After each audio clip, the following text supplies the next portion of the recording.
Hi guys, and welcome back to my channel. So in today's video I just want to give my personal advice to future exchange students based on things really that I have experienced during my exchange and that I feel like are just worth mentioning. I hope you will like this video, and let's start.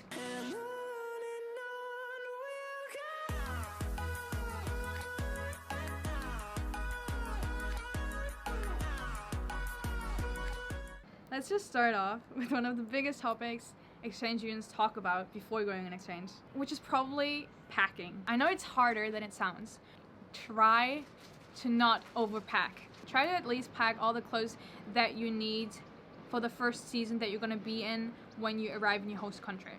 Don't go overboard with shoes, jackets, and sweaters that probably weigh a lot more than other things and take up much more space as well. Make sure to pack more t-shirts than sweaters. You can always wear like a long sleeve shirt and then a t-shirt over it and then a sweater for like winter or something, and you can take each layer off whenever you get hotter, and it's honestly like a game changer. That's something I guess you could try. Maybe it's better if you wear those bulkier things on your flight.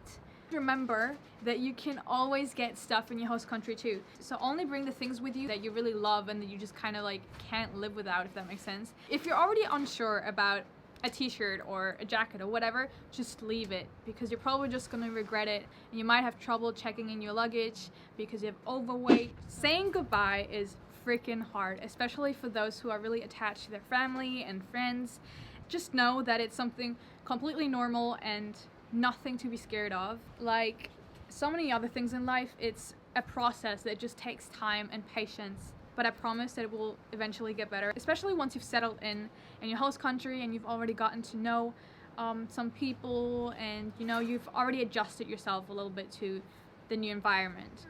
Once you're on the flight, try to like distract yourself. Try to watch movies, listen to music, sleep, talk to other people about it, and try to like relax a little, because otherwise you're thinking too much and you will be a wreck once you arrive in your host country, and your host parents will be like, well, that girl is certainly not coming back with me. Don't have too many expectations when going on an exchange, because things will 99.9% turn out differently anyways. Of course, it's okay to be excited about your exchange and daydream about it a little bit, but don't do it too much, because otherwise you're going to be very upset if things turn out to be completely different. One of the most important things on an exchange is probably the host family. I don't know if people mention this very often, and I certainly don't want to scare anyone, but let me just tell you, it's simply not guaranteed that your first host family is going to be the right fit for you. I myself had to change host family because I just wasn't feeling comfortable and I wasn't very happy. Like, you're probably never going to have a perfect host family, but you do need to feel comfortable living with them. Don't get me wrong, like my first host family, they were great people, but we just weren't a right match. And that just sometimes happens, and I think it's important to be aware of that. To be honest, once you talk to other people about it, they will probably try to encourage you to like keep trying, and maybe they will even tell you that they have felt the same way and that things have gotten so much better with their host family.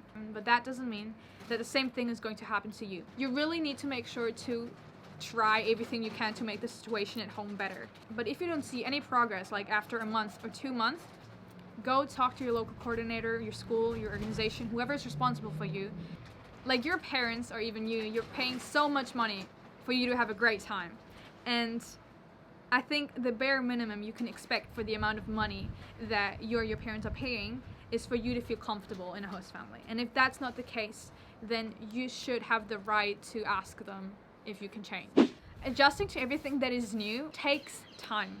It's not just gonna happen overnight. So again, it's something that you need to try to be patient about, and depending on how much you used to hear English, you can get more headaches. Like, I don't know if it was just me, but I used to get headaches more frequently because your brain is just working so freaking much. So it can totally happen that you're having a hard time like keeping up with them and trying to understand what they're saying, and then trying to come up with things to reply with.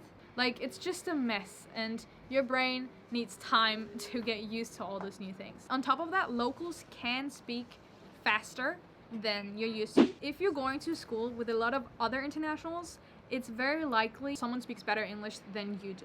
And that is fine, but you need to try to not compare yourself to them too much, because I feel like you're only going to put yourself under pressure trying to keep up with them. Maybe you're saying, well, I've actually studied English for a longer time than you did, but your English is better than mine. Like, What am I doing wrong? Well, maybe you're not doing anything wrong. I don't want to sound rude or anything, but people have different talents, okay? You might meet someone who is better at learning a foreign language, and you might have someone else who's really good at memorizing things. Like, every person is different. The only thing that you can really do to improve your English, or whatever language it is to try avoid speaking your mother tongue. You will see progress so much quicker, like 100%.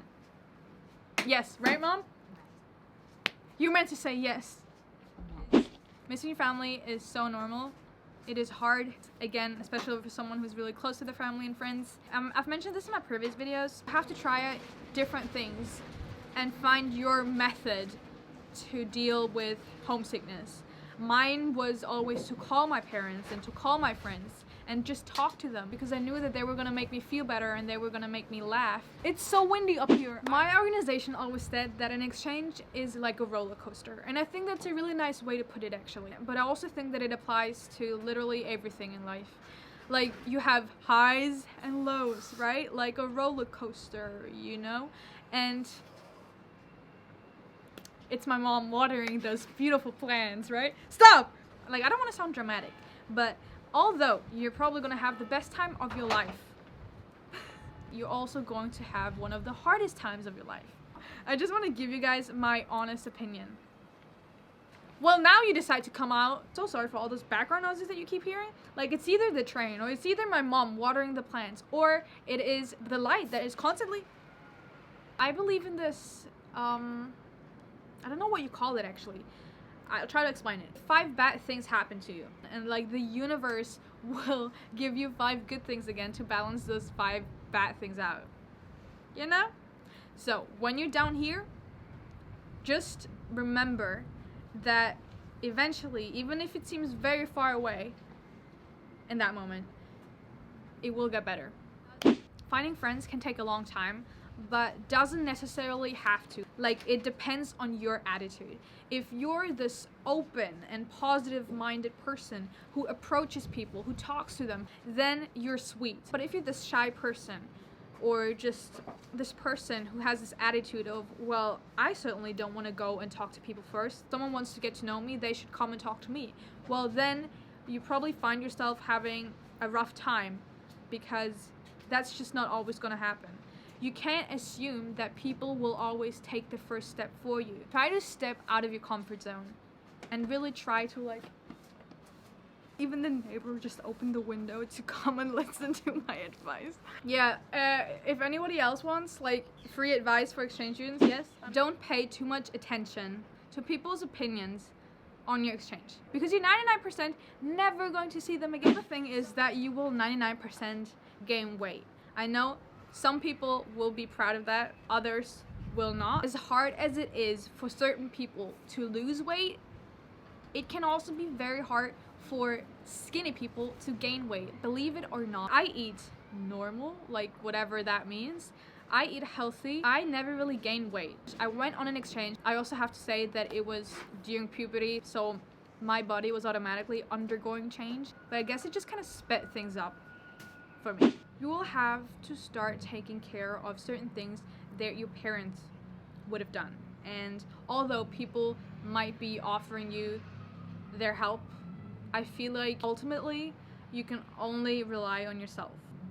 Again, just my opinion. Then, something that I feel like is a very controversial topic, so I want to try to, like, not go into this too much. I'm not here to cause any drama. I feel like every exchange student has done something illegal at some point. It already starts with underage drinking, and I'm not saying that it's something bad, right? Lots of those things you're probably doing in your home country anyways. It's not the same when you're doing those things in your host country. Like, it's just riskier. So I guess just make smart decisions. It's okay to do them as long as you're comfortable doing them and you're not doing them because of peer pressure, and you know that if something goes wrong you will have to face the consequences, no matter what consequences those might be. Organizations, school, host family, countries, they will all deal with those type of things differently, and I'm only saying that they're gonna deal with it differently if you get caught. I'm not a rebel, you guys, but I'm a teenager. I'm trying to enjoy my life as well. I certainly haven't followed every rule that I was supposed to, although some people maybe thought I was, And I feel like no one does, really. It simply depends on how good of an actress you are, you know? Like, don't go on exchange if you are not motivated to improve your language, to try out new things, to get to know the culture and everything else, and you're just trying to get away from all your responsibilities back at home. I know people who have done that. They got several warnings, they still didn't care, and they ended up being sent home. This doesn't happen very often. If you're only doing an exchange because of that, then just stay at home. Honestly, you're gonna save your parents so much money, because if you were gonna pay for your exchange yourself, I'd assume that you wouldn't be doing all those stupid things. When you finally feel like you have found a place where you belong to, and you've made friends, and everything's just going great, you're probably not very far away of leaving this all behind again. And I know that this sucks. It honestly does. And the fact that you know that even if you do come back in I don't know how many years, things will never be the same way as they were, just makes things so much harder. I'm already feeling so sorry for all those people who have to say goodbye soon. It's freaking hard. Again, we're back to saying goodbye. Like, there's nothing really you can do, because you knew that an exchange was gonna end eventually, but you just didn't know how much that place would mean to you at the end of your exchange.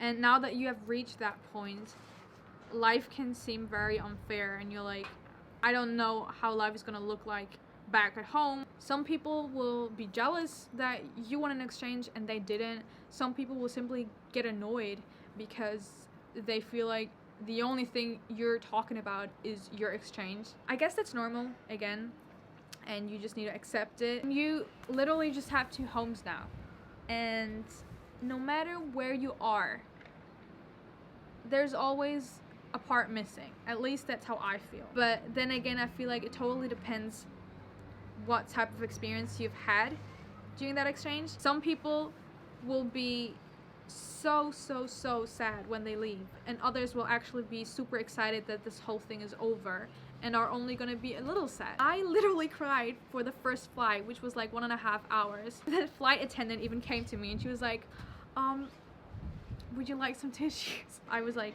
bawling my eyes out, and then there was this man sitting next to me, and I was like, just mind your goddamn business, okay? I'm leaving this whole life behind right now. I'm emotional. I'm allowed to be emotional. Just do whatever you're doing.